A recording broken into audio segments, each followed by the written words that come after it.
You're watching the station that's working for you, WMAR 2 News. Now, Good Morning Maryland. 6 o'clock right now on this Thursday morning, October the 22nd. Thanks for waking up with us. Good morning, Maryland. I'm Christian Schaefer. Ashley James is off this morning. We're going to start with that long school board meeting in Anne Arundel County. It just wrapped up around 2 o'clock this morning. Hours of debate about getting kids back to school in person and the best ways to do it.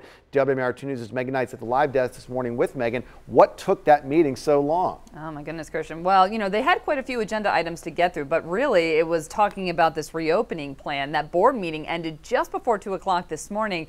And even at midnight, there were still quite a few hundred people who were watching that meeting via live stream. So a lot of interest in the school board's plan to get some kids back inside the classroom next month. So during that meeting, school officials did present photos of what the hybrid learning would look like, how these classrooms would be laid out. So you see the teachers would have to stand there. They call it the T-zone, so that students who are learning virtually can still see and hear them, as well as the students in the classroom. They also presented some ideas of how students in the classroom would be able to safely interact with each other, of course keeping social distancing in mind, and maybe even get to interact with their fellow classmates who are learning from home as well.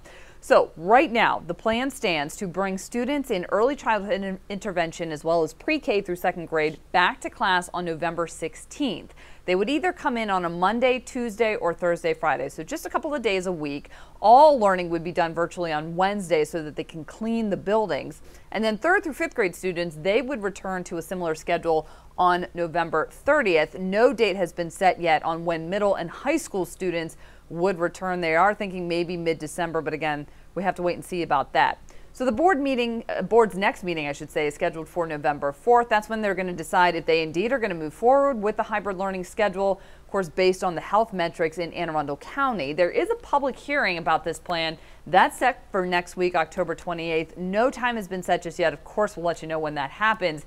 In the meantime, parents, you can see a breakdown of what your kid's day would look like if you do decide to do hybrid learning. You do have a choice if you want to do hybrid learning or stay at home, plus all the safety and health measures that would be put in place. It's a lot of information, but I've got this link tweeted out. You can just find me, Knight WMAR, and kind of read over of what this would look like, how the classrooms would be set up, kind of give you an idea of what it would be like if your kid did decide to go back to class, Christian.